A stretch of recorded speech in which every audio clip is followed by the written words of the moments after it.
Hello everyone.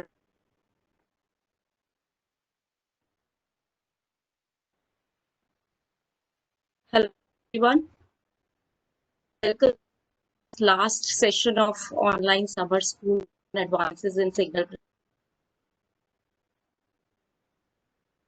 The event is organized by MHRD-Institution Innovation Chapter, Deen Dayal Upadhyaya College, University of Delhi, under the aegis of DBT Star College Program, Department of Electronic Science, University of Delhi, National Academy of Science, India, India, and is being supported by IEEE Electron Device Society, EDS, the chapter. We hope till now you had an educative experience, and we come to the end of the signal processing and machine learning school with the last session, in which we have with us Mr. Rajshekhar Mukherjee, who is a senior data scientist in SOTI Inc, Toronto, Canada. He's a data scientist with 3+ years of work experience in machine, deep learning, and data science, knowledgeable with C, Python, Linux, TensorFlow, PowerBI, AWS, worked with Synopsys R&D and SOTI Inc. as a data scientist with focus on big data, NLP, various end-to-end ML and DS projects in production with the data science and BI teams. With this short introduction, I welcome you, Mr. Rajshekhar Mukherjee. You can on your audio and video and start sharing your screen, please. Hello, everyone. So let me just share my screen here.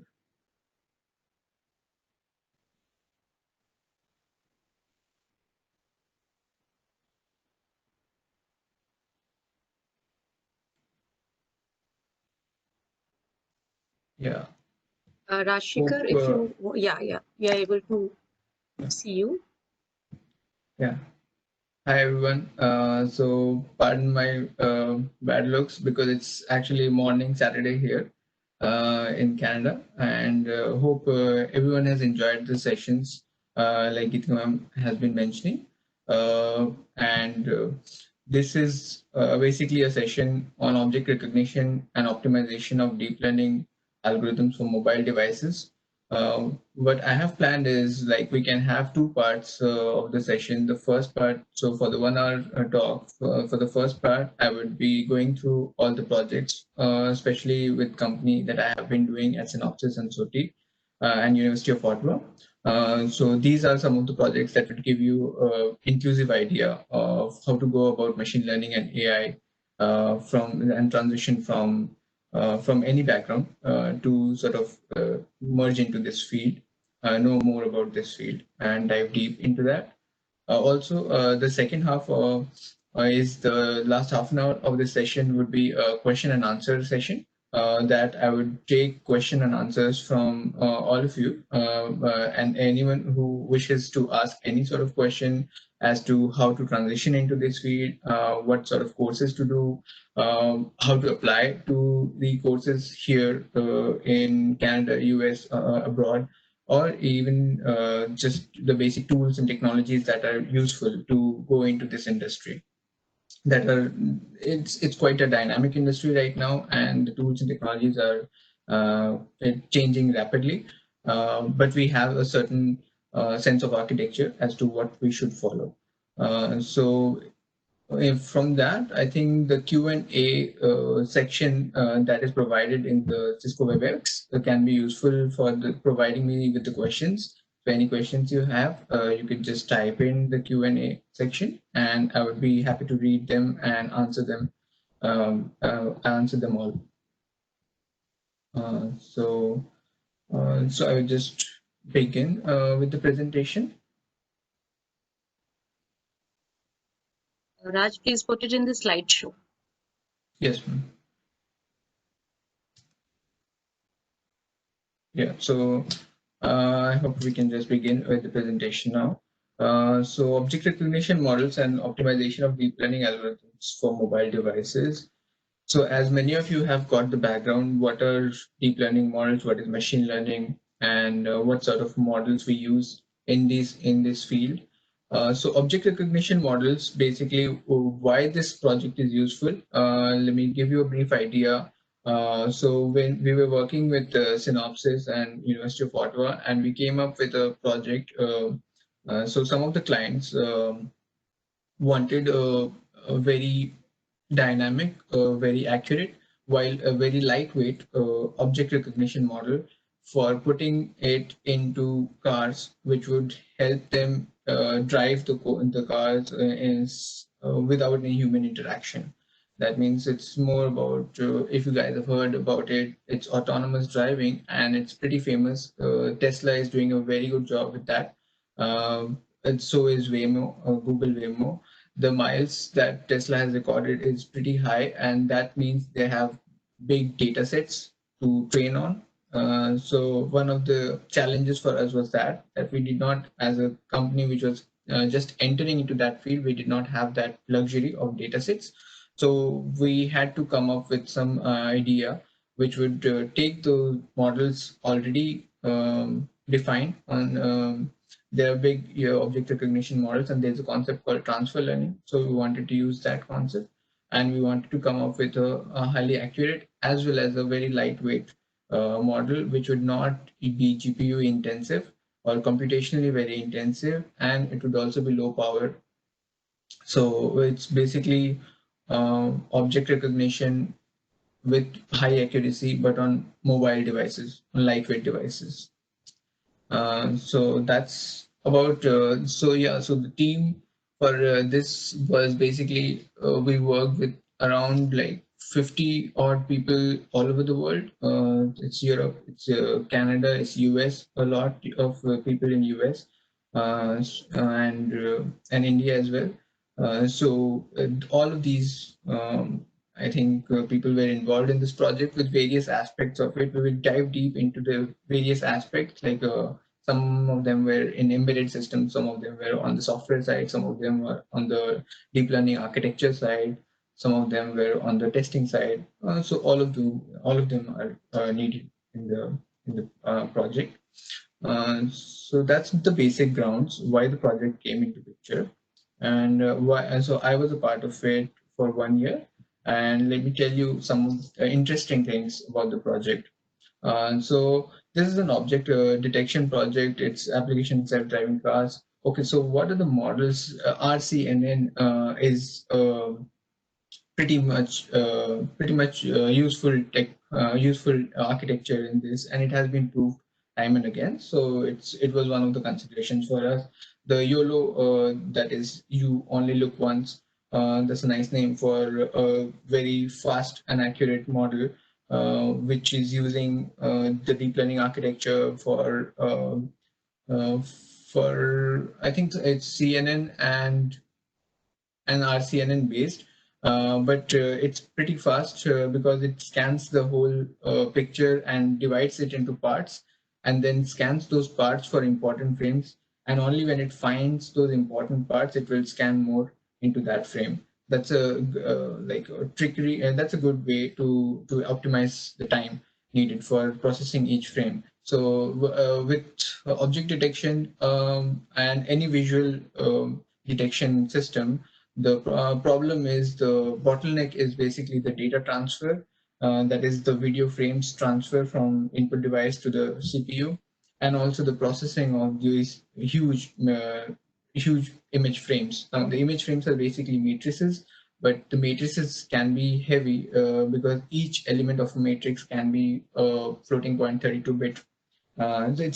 So a big number. So if that is the case, then to process all the frames quickly is a challenge, and that is why we needed to dive deep and find out which are the algorithms and which are the architectures that would help us process these faster, because we want to do it in real time, right? So in real time, you can say like a 13 frames per second or 15 frames per second or even 30 frames per second. That is real time processing.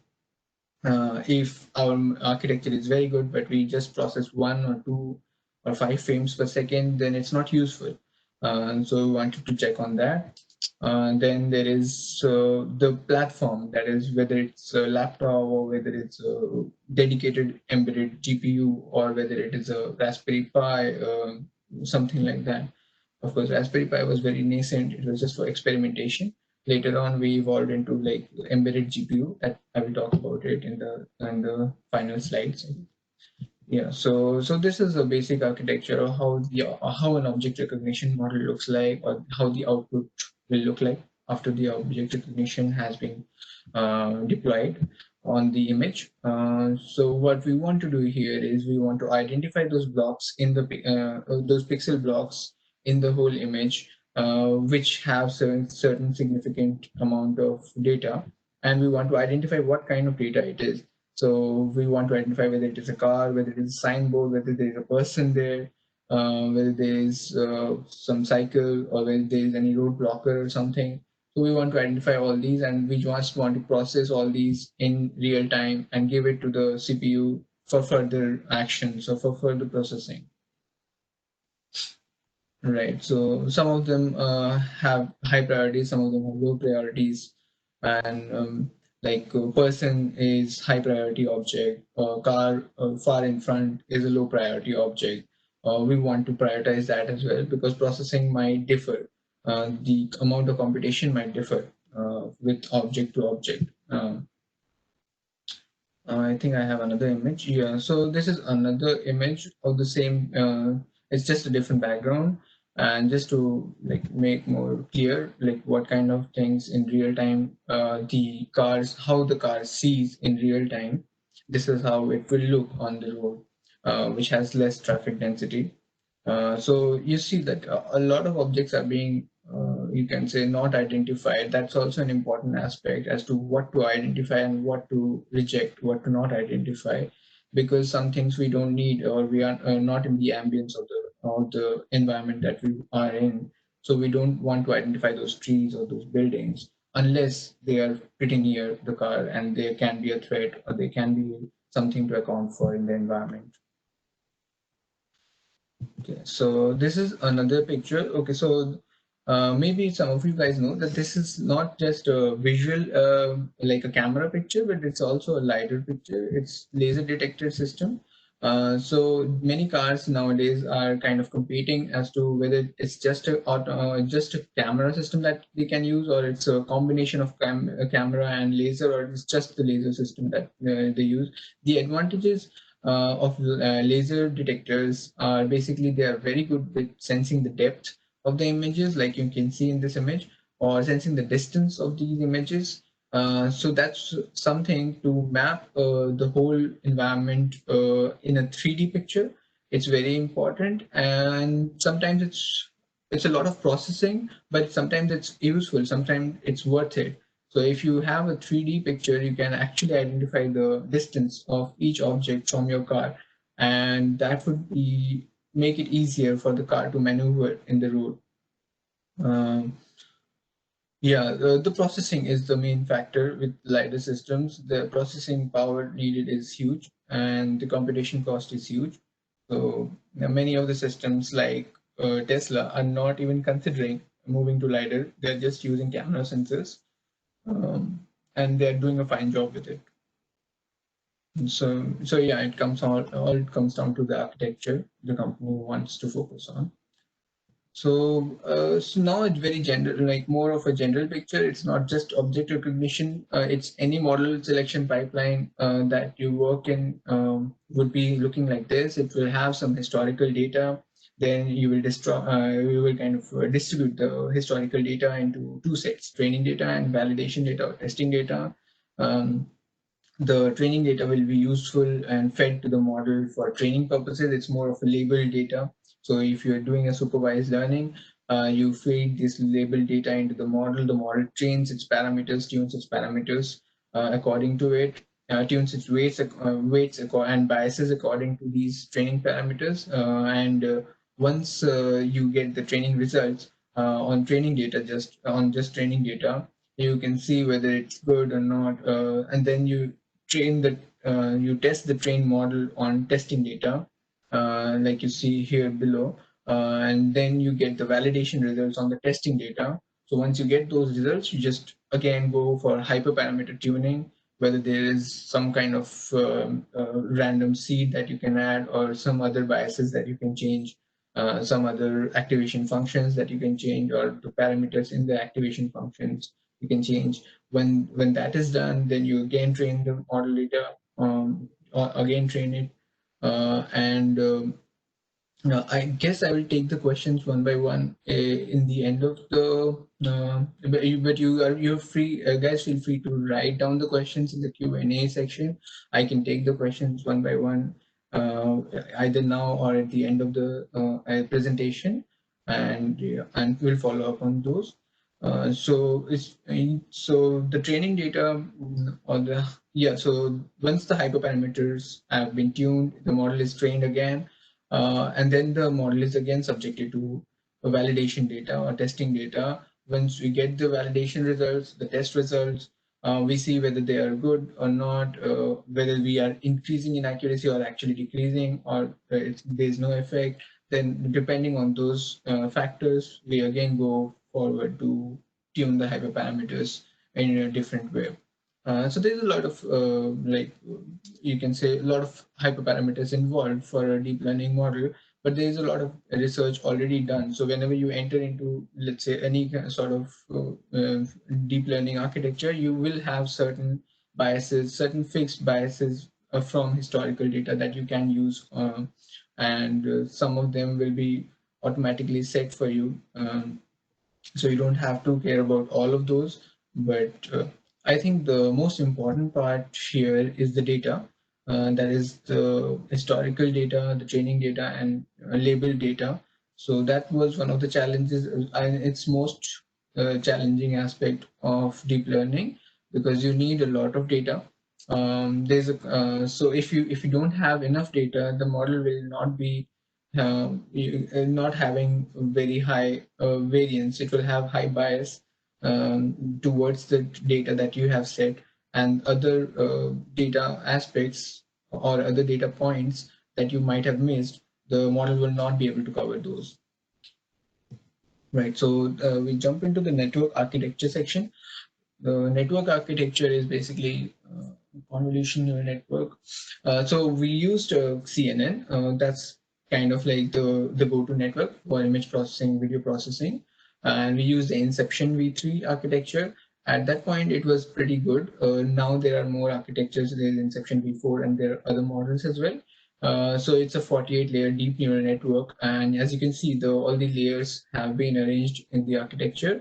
And there is convolution layers, there is average pool layers. Most of you guys have already gone through all the sessions, what all these layers are. So then there is concatenation layers, then there is dropout layers, and there is fully connected layers, softmax layers. Yeah, so this is a big network architecture. Now, if you want to extract the whole architecture into the model pipeline and then try to retrain it, that might take days. Even on GPUs, that might take days, because it's such a huge architecture and there are so many parameters. It's billions of parameters. If it's a 48-layer deep neural network, just one network. Imagine one network having, let's say 10 nodes and so many weights. So there would be a lot of parameters. So to train all those billion parameters accordingly, there will be a huge number of permutation combinations. In order to not go through all that cumbersome process, what we do is we use transfer learning. So there's a network inception architecture that has already been trained on like 10,000 or 1,000 classes, 1,000 different classes, and each class of object has around 10,000 images or something like that. It's already been trained, so the architecture weights and biases have already been set to a certain extent to distinguish between these different kind of objects we find in the world, like chair, table, computer, etc., etc.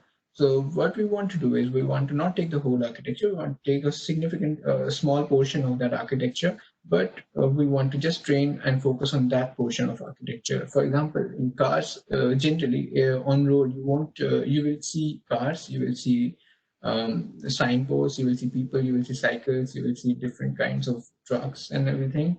But there's probably a less chance of seeing, like a table lamp or something like that. So you want to avoid all those, just to not buy and just to not increase the noise. So you want to have the signal to noise ratio as high as possible, and you want to avoid the noise. So for us, the signal is basically all those things that are in the environment.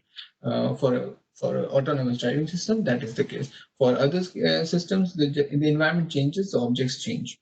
So you just need to focus on the objects that you will find there in that environment. And like with that principle in mind, what we want to do is we want to change the last part, the classification part, as it is identified in the image, that is having the softmax layer. So the softmax layer is basically pooling all the probabilities together and distinguishing all the probabilities in a way that humans can understand, because neural networks don't spit out the probabilities in a way that humans can understand. Yeah, so there are 10 classes, and all these 10 classes have different probabilities attached to it after a 10 class classifier.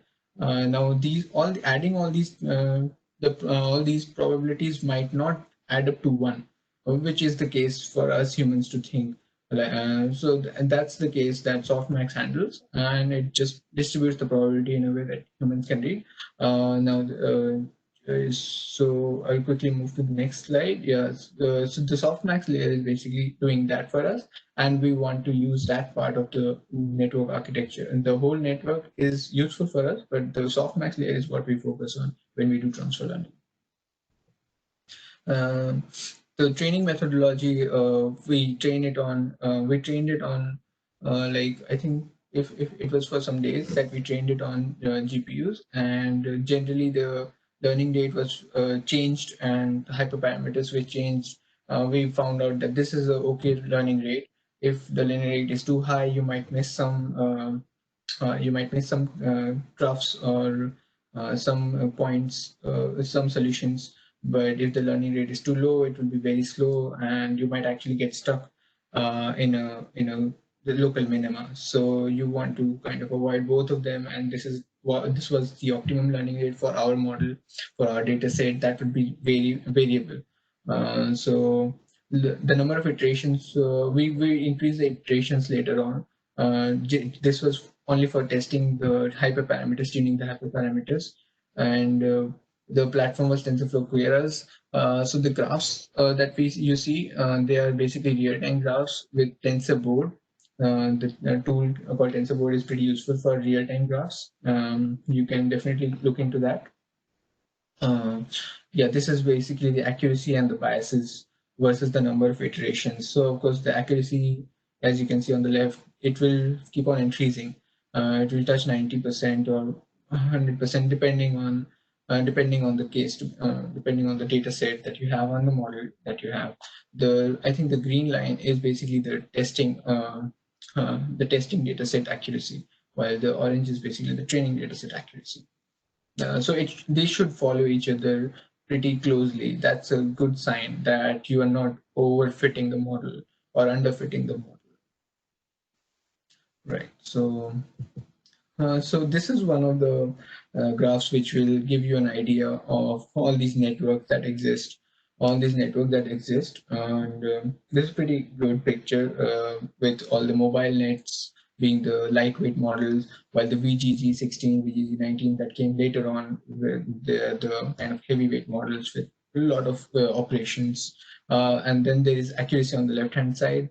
So you can see the Inception v4 kind of balances it out. Inception v4 is like good at accuracy and low on the operations side, while the mobile net architectures are pretty lightweight. They are pretty good with the operations, but and even with the accuracy, they're not very bad. They're like doing okay at 75%. Other than that, I think AlexNet and VGG, they are like old models. So now there have been iterations which are better versions of these. So this is next one is the optimization. Yeah, so the optimization part is basically an interesting use case of industry. More often than not, in industry, we don't want to do like just deploy the model and test it out and then shift it to the customer and just don't worry about it, because the customer wants the client in our case wanted basically a very lightweight model which would run on low power devices. So how do we optimize that? So here you can see a very big pipeline. I think it depends a lot on the teams that you're working on, what sort of optimizations or what sort of final aims that you are optimizing on. So we optimized on basically how do I run it on mobile devices. So with that in mind, this is the architecture that we came across, the TensorFlow Lite. So we wanted to deploy this on mobile devices, right? Then the TensorFlow Lite architecture is pretty useful for that. We had Java APIs and C++ APIs and also interpreters that could extract the TensorFlow Lite model and just help us run all the functions, all the the convolutions and all these functions. They can get converted into C++ frameworks, and we can run it on an Android device which has a C++ compiler or a Java compiler. So that was one of the kind of key features of shipping this whole product to the customer in a usable format. Because if we had shipped it in a simple Python model format, it would not have been useful for the customer. So that's an important aspect. Yeah. So another kind of like architecture that we were focusing on, basically how to. So at the end, you see the edge FPGAs, the cloud FPGAs, and simulators. Now, this is a pretty interesting aspect because sometimes there won't be any mobile device to run on. Then you need a dedicated FPGA or dedicated architecture or an embedded device to run this on.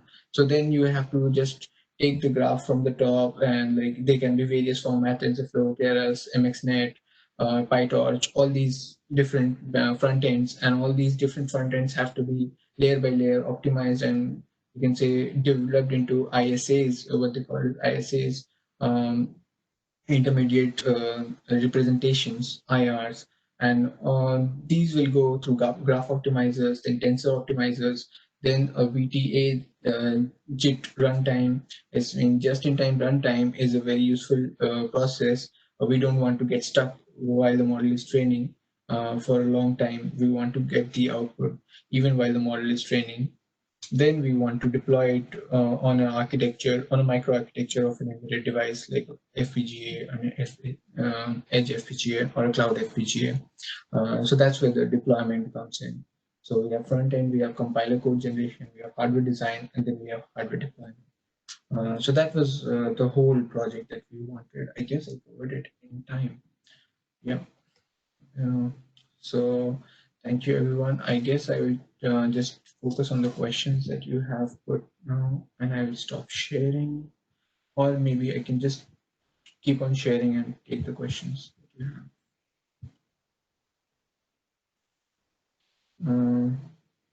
Right. So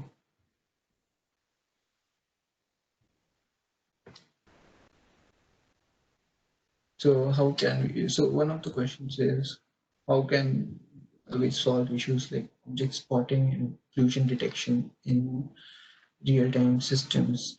That's a good question. And so object spotting is basically, I'm guessing, object recognition, to recognize what object it is, or without recognition, it's not object classification, but just object recognition. So that's something that you can do using a RCNN or using a YOLO V1, V2 network architecture. And that's something that's most of the computer vision models that you will have, they have that capability. Once you deploy them and run them and train it on certain objects that you want to detect or you want to spot, so that's an important aspect. Just train the whole model on the objects that you want to spot, and that it will increase the bias towards that object, and it will increase the accuracy towards that object. Right. So another is, what are courses can I look up to? Right. Dive deeper into its applications. Right, I guess so. We are just coming into the Q&A session. So I can just make this a question a part of the Q&A session and just take it from there, if that is okay with all. I can keep sharing.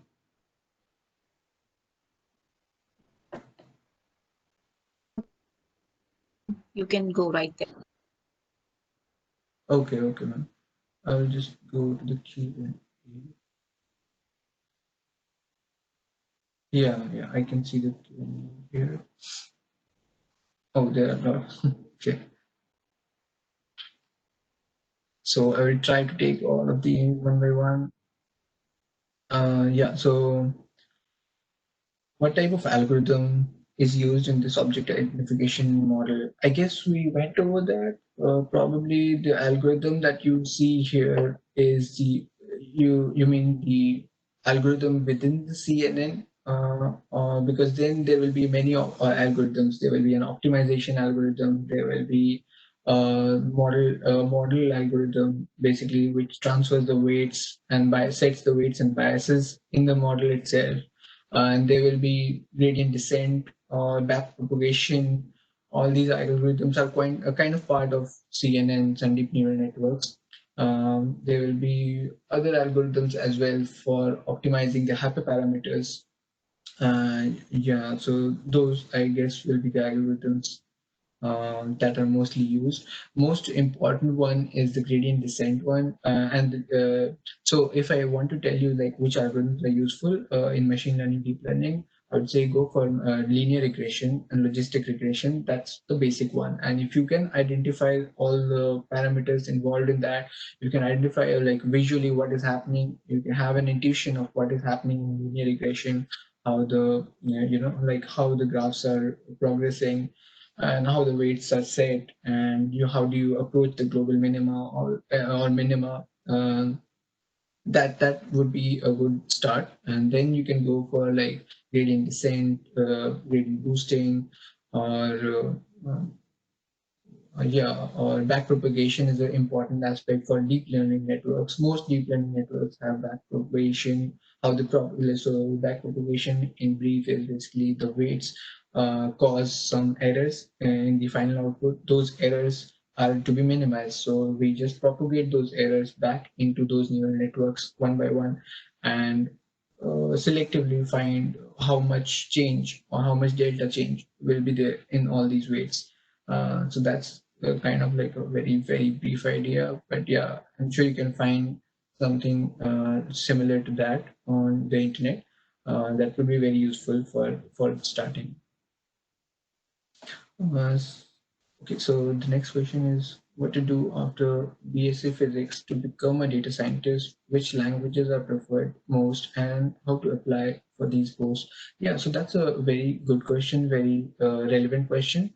To become to become a data scientist, so let me give you a brief idea about machine learning engineer and data scientist. What's the difference? What's the similarities? It's not very different. There is a lot of part that is similar, and there are a lot of responsibility that is similar. So a data scientist, since the question is asked, so I will explain data scientist first. Data scientist is basically one who in the company he or she is responsible for handling the data. Like there will be huge amounts of data generally. That's the case in most of the companies, whether it is the company's data internal or whether it is external data, the customer's data or the client's data. You have to make sense of that data in a way that is useful for the company leaders, the business leaders, and that you have to present it in such a way which is not very you can say mathy. It's not very formula. It's very high level. It's very high level in a way that you can guide, you can say that, hey, I extracted this insight, and this is the customer segment that you can target, and this is the way the company should make decisions. So you are enhancing or you are providing evidence for the business leaders to make decisions in the company when you are a data scientist. You need tools like you need a very intuitive grasp of data, statistics, mathematics. These are very important aspects, and you need tools like Python for sure, because it's the go-to method right now in machine learning, in data science. Um, then there is the visualization aspect of it, Power BI, Tableau, even Python, Matplotlib. So Python has many libraries. One of them is Matplotlib, which is very useful for visualization. But the others are Power BI and Tableau. They are useful in visualization, and certainly there is like the coding aspect of it. You can maybe have a little bit of hand and get your hands dirty with data structures in Python, like what sort of things are strings, what sort of things are tuples, and all these small nitty gritties at the granular level. But yeah, at the high level, those are the skill sets, those are the things that you want to focus on. With a basic physics background, you want to sort of leverage or take advantage of your understanding of mathematics, understanding of statistics, and also the aspect that comes from learning is that you know algorithms, you know sort of what is the process and everything. You have been doing that. Um, so that's one aspect which automatically comes into it. Then you need to like know some tools and technologies, like I mentioned. Those tools and technologies, if you can just do some courses and just leverage them, put them in your resume, you're good to go. Yeah. And then you can also focus, like let me mention, you can also focus on one aspect like computer vision or natural language processing, which is also a very good aspect to focus on. Natural language processing is pretty much a hot field right now. So either of these two segments, if you can have sort of projects in these two domains, it's a good start to dive deeper into this domain. Um, and how you apply for these posts. So the languages I mentioned, Python and R is also kind of like useful language to know. But either of this is good. How to apply for these posts? How to apply? So this is basically, you can just it's a general question in the sense that there's no specific way to apply for these. References do work a lot in this field because it's a new field and many of the companies don't know how to interview or how to create that post of data science. It's still evolving, so it doesn't have like all the prerequisites that are needed sometimes. So it will be variable from company to company. Some company might want to be Host. some companies might need to be kind of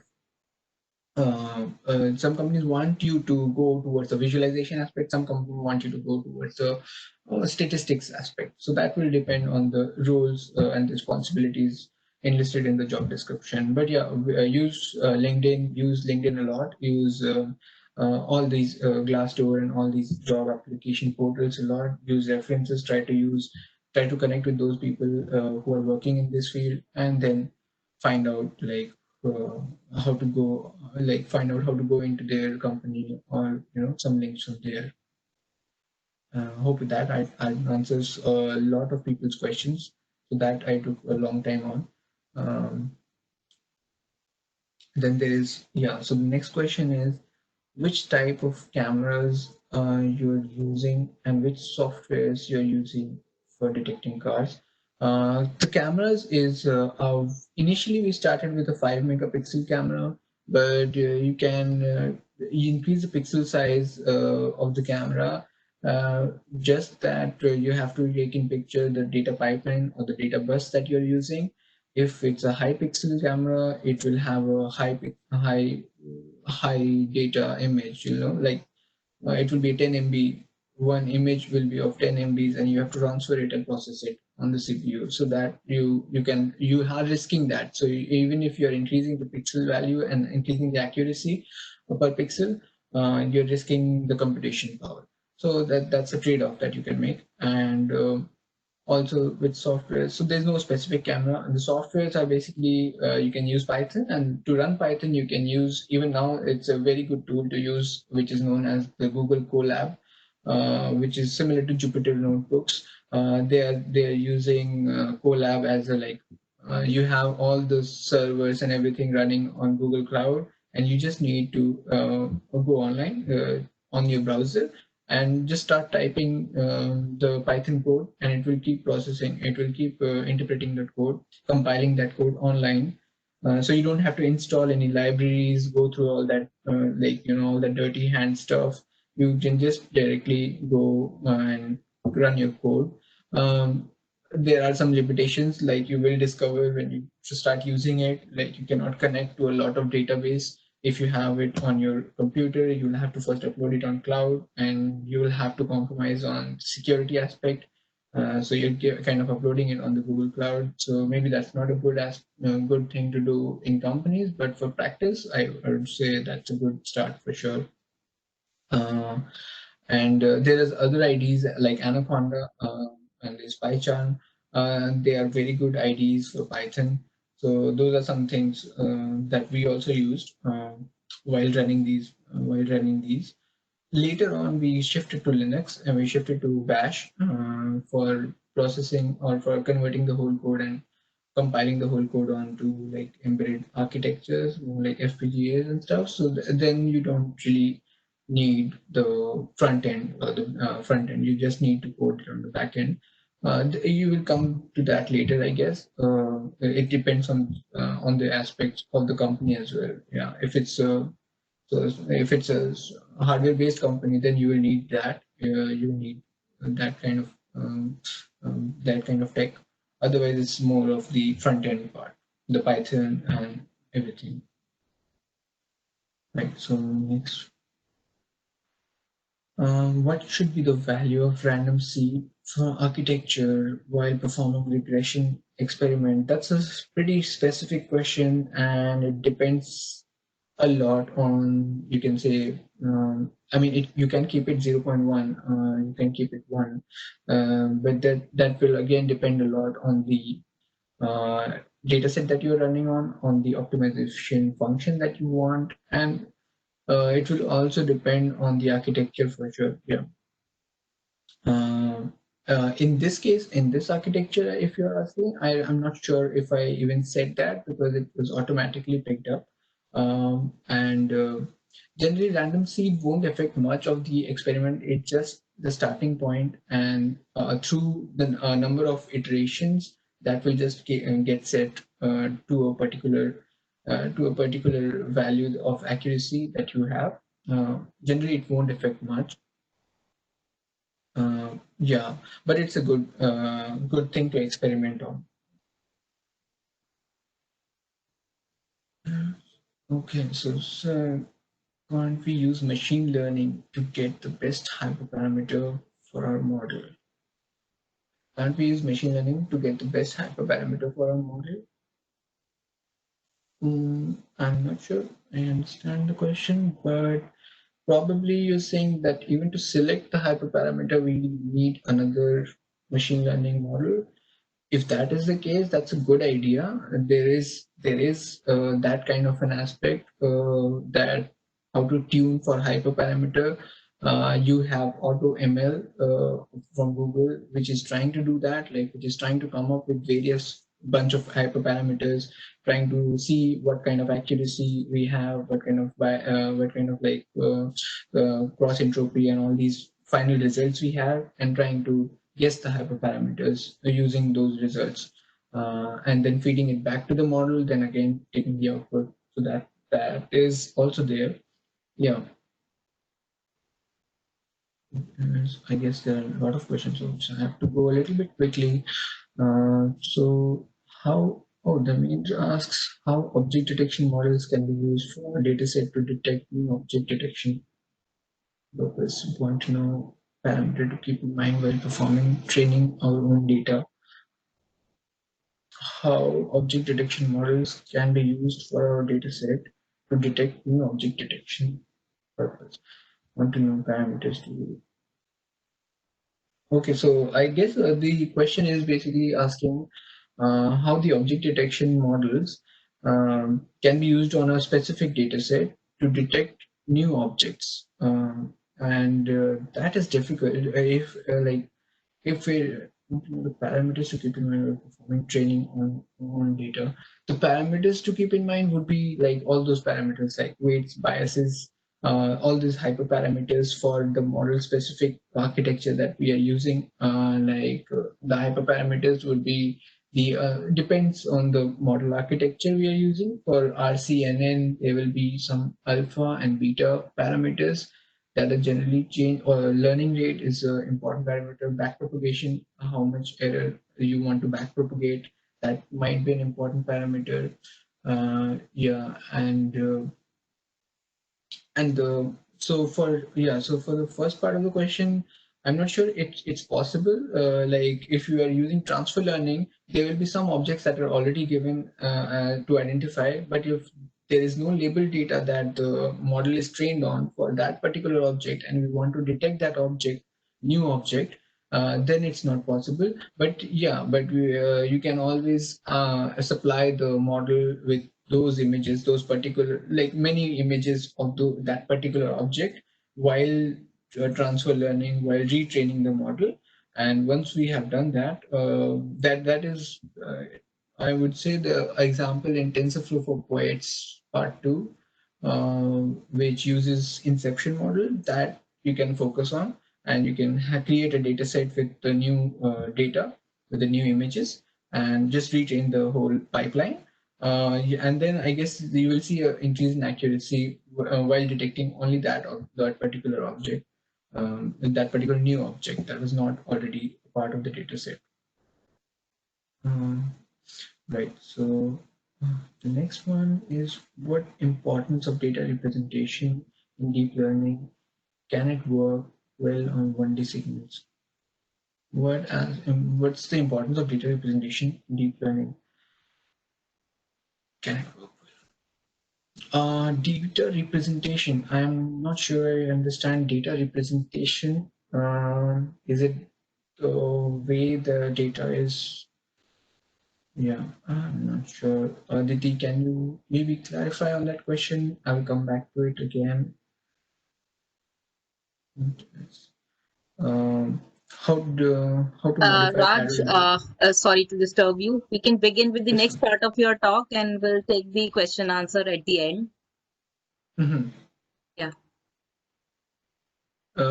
Yeah, so the next part was basically the aspect of transitioning into this field, right? Just try to-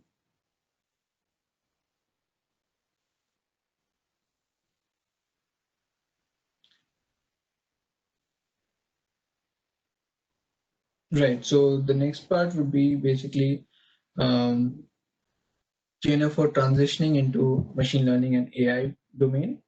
Uh, so if guys, if you want, everyone, so the next part of the talk is basically how to transition into the machine learning or AI domain uh, through and that is something that every one of us is interested in. I guess I will take question and answers for that. It's should I show us? I guess I can't show a slide. It's just, yeah, you guys can put up questions, and I will be happy to answer them. So let me just write it here in the Q&A part.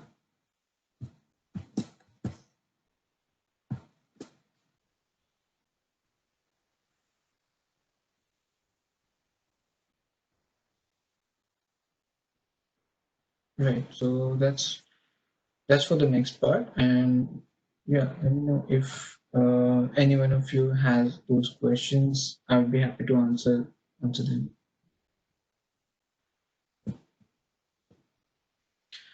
So I guess briefly I have like touched all the aspects of it, but let me just try to say like any particular point that I have.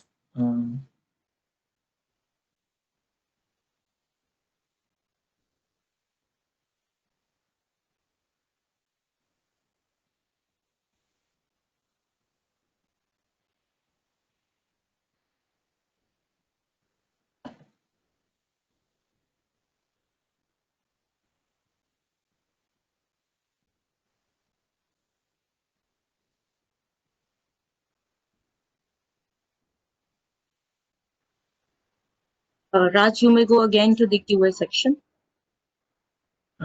Yes, ma'am. I'm sure. Okay.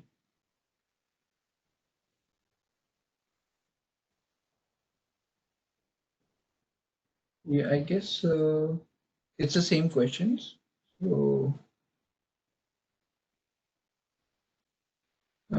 so if anyone would be interested in going into this field, AI and machine learning and deep learning or data science, so you can please suggest any questions if you have, and let me know. I will be happy to answer those questions.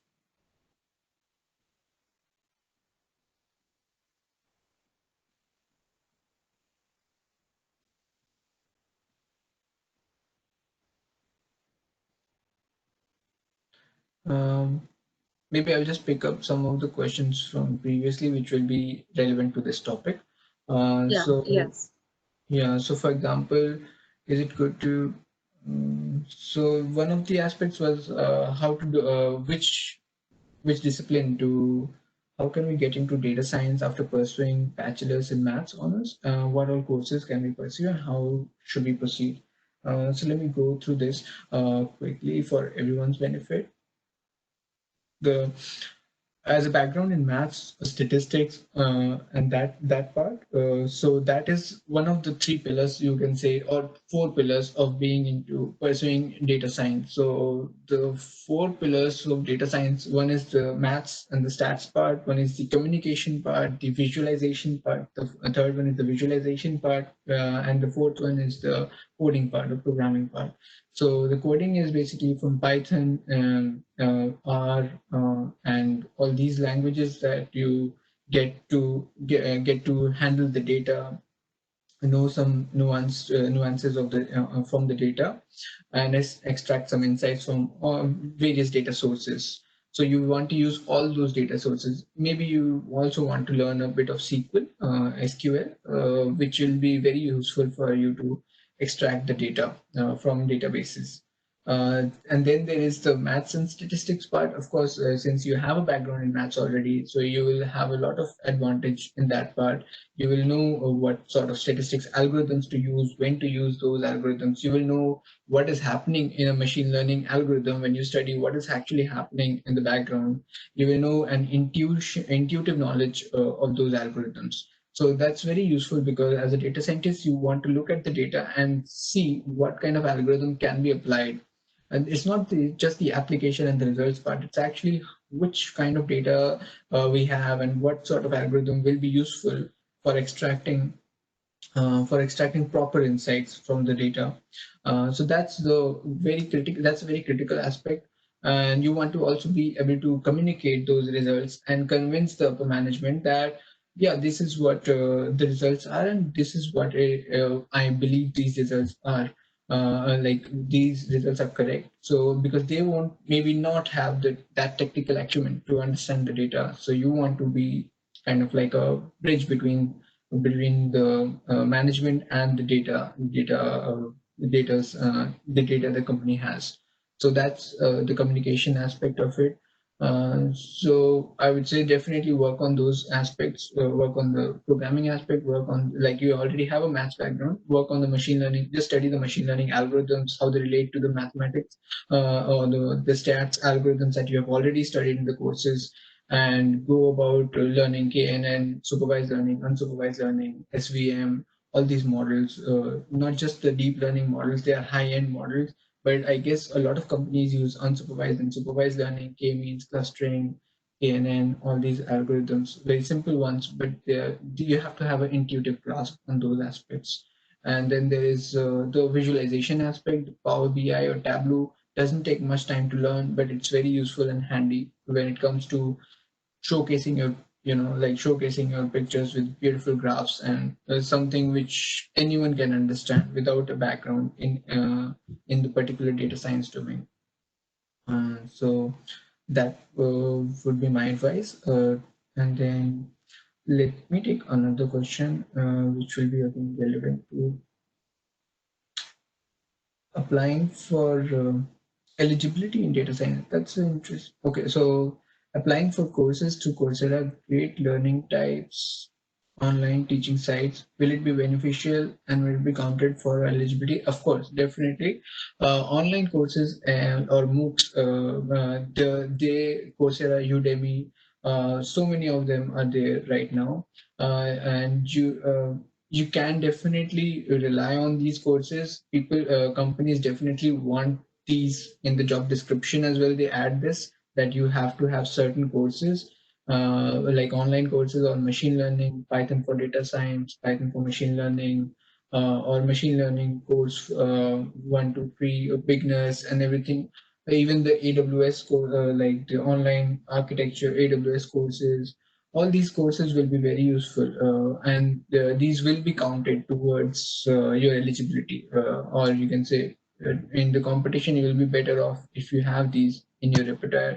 I would say add these courses, as well as there are certain projects involved. So you can do these projects separately, or you can do these projects alongside your courses, and just add these relevant projects to your resume, and you are good to go. Um, yeah. What else?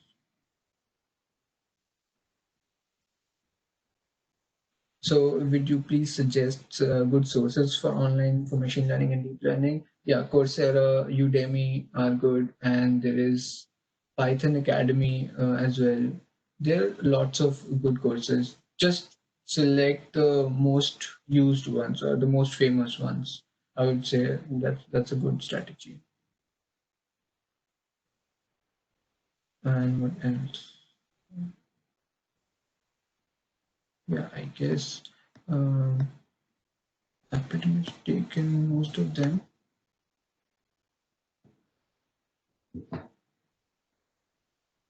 Raj, have you answered this question? Is MSc in data analytics as good as MTech in data analytics? One of them is asking this Oh, I question. can't see that question. Okay. Yeah, Okay. Is it in the chat? Is MSc it's in QA is question. okay? Is MSc in data analytics equivalent to MTech? Yeah, in data analytics. Uh, yeah. There's I think, yeah, so I can't see that question, but yeah, to answer that question, I would say that it depends. It does not really depend on the degree much. It depends on your skill set. Like that's what is happening here in Canada and US.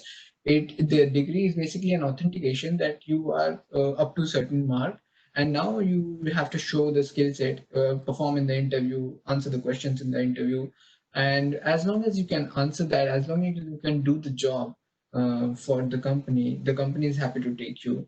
And I think the degree is basically, if it's a master's degree, it is that you have a certain caliber of certain solving certain complex things in general.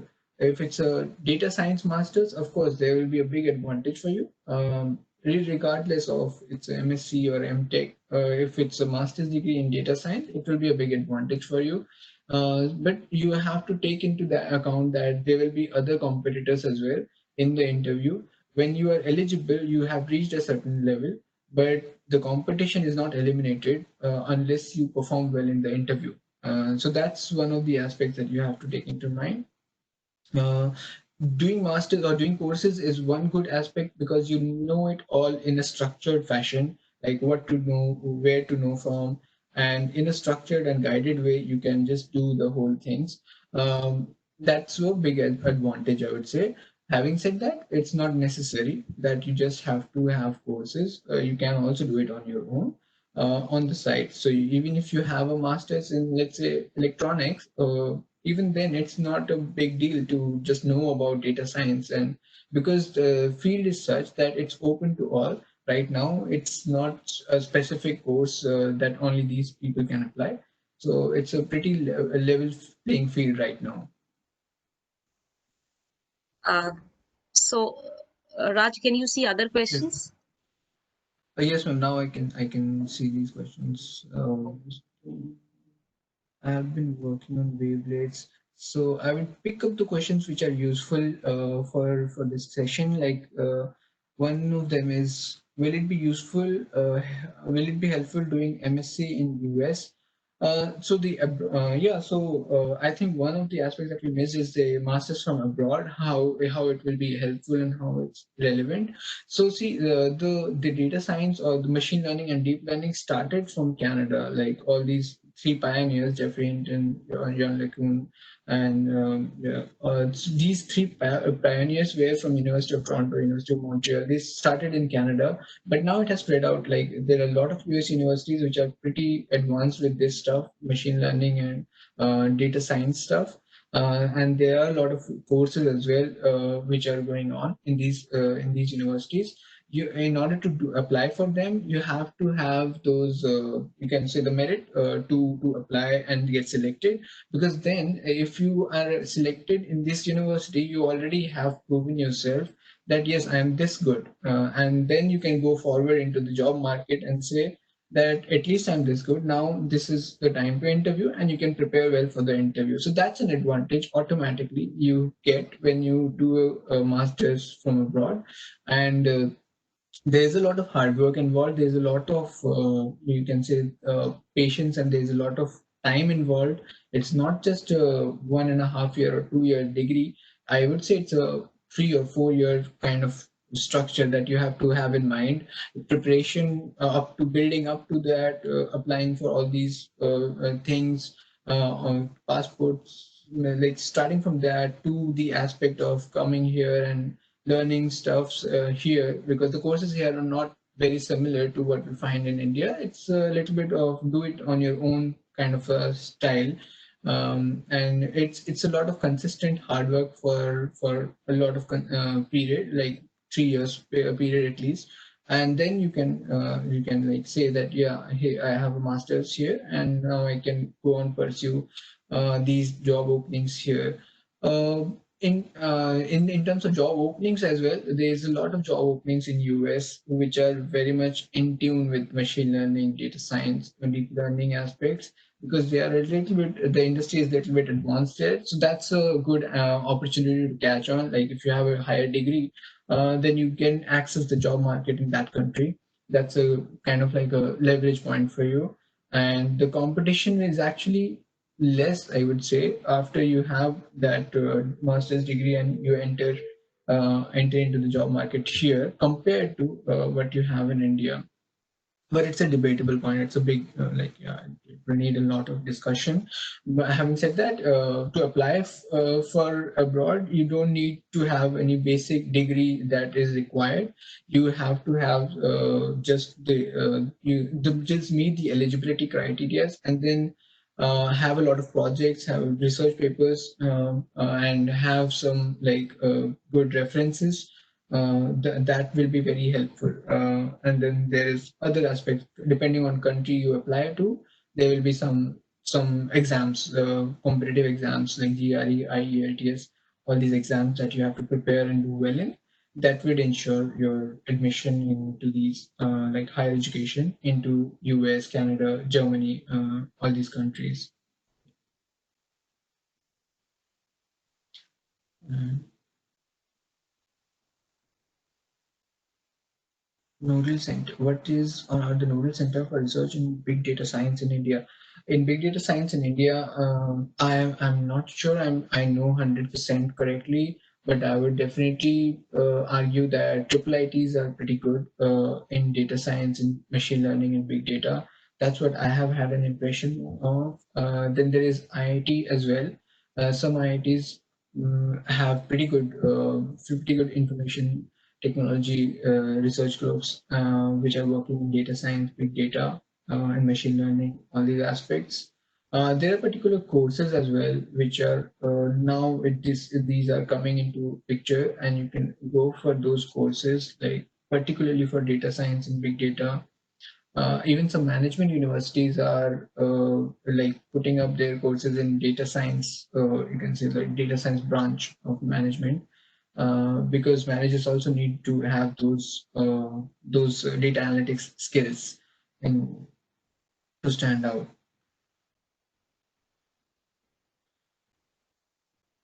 Right. For PhD, yeah. So I think Triple IT Hyderabad, Triple IT Delhi, Triple ITs Yeah, maybe Bangalore, I'm not sure, but IIT Mumbai and also IIT Hyderabad, I'm not sure, but these are some of the names that come into my mind, which are doing good work in India. As a beginner in this field, so the next would be as beginner in this field, what kind of projects should we start with? As a beginner in this field, what kind of projects should we start with? I would say definitely go for the courses first. I would start with the courses first and then the projects. Go for online courses, data science for beginners or machine learning for beginners, Python machine learning for beginners. All these courses in Udemy, Coursera, even in LinkedIn Learning, I found that also very useful. LinkedIn Learning, all these courses would be very useful. Most of the courses have a capstone project in the end, so you can focus on those projects as well to add it to your resume separately. Like just do a little bit more work in that project within that course, so you get the certificate of the course, and you also have a project of your own on your resume.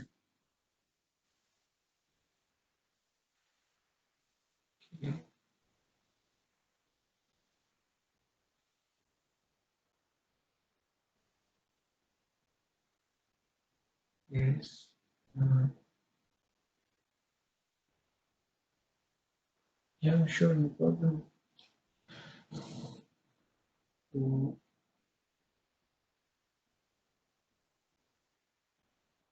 and just seeing if I missed the question above.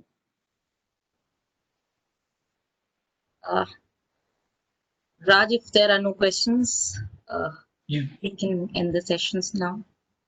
Okay, ma'am. Yeah, for sure. Yeah, thanks a lot, everyone, for your time. It was a pleasure, and hopefully, best of luck, all of you, with your journey ahead. And hopefully, we meet sometime. Maybe later we cross paths or something. So yeah, let me know. Reach out to me if you have any questions. And so thank you, ma'am. Thank you, Ritika, ma'am. Thank you, Manoj sir. Thank you, Amit sir, for this opportunity. Thank you, And it Raj. was really a pleasure. Yeah, it was really a pleasure. Thank you. Uh, Thank you, Raj, for this really wonderful talk for the entrants in the field of ML. I'm Thank you, sure ma'am. they must have been benefited by your knowledge and expertise on this subject. And Okay. there were more than 280 participants who were attending your talk. And Wow. we hope to see you in person soon, maybe at the end of the year. Yeah. I hope so. Yes, ma'am. Yeah. Thank you so much. And one great news for all of us. Just now, Mhm. Professor Pascal Fung, Director, Center for AI Research, Professor, Department of Electronic and Computer Engineering, uh, Hong Kong University of Science and Technology, Clearwater Bay, Kowloon, Hong Kong, has kindly accepted to deliver the special public lecture on July 26, 2020, that is tomorrow, in post-lunch Oh. session around 2:30. So it will also be a valedictory session of the summer school. And Mhm. I hope all of you will attend tomorrow's session. And I hope to see all of you tomorrow again. Thank you so much. And over to Manoj for some concluding remarks. Thanks, Yadika. Thanks, Raj. It has been really a wonderful session, and I must say, today morning we had VP Altran Ajay was there, and he also had a Yes. very interactive session. So I think that industry guys, you know how to handle the session. You have to, you just keep everything in time within 1 hour itself. You have taken more than I think about 40 questions. So that's really commendable. That's really commendable. Thank you very much, Raj. Thank you. Thanks so much, and thanks so much, ma'am, as well. And like, I just wanted to make a point. Like, if anyone wants to connect with me on LinkedIn, or like if somebody was asking for email, I would be happy to connect and let me know if like which way I can connect to you guys, and I'd be happy to answer your questions if you have any left. Sure, Raj. Thank you so much. So with this, we come to the end of the today's session, and we are closing the session. Please don't forget to fill in the feedback form. Thank you so much. We'll see you again tomorrow at 2:30 p.m. Thank you. Thank you.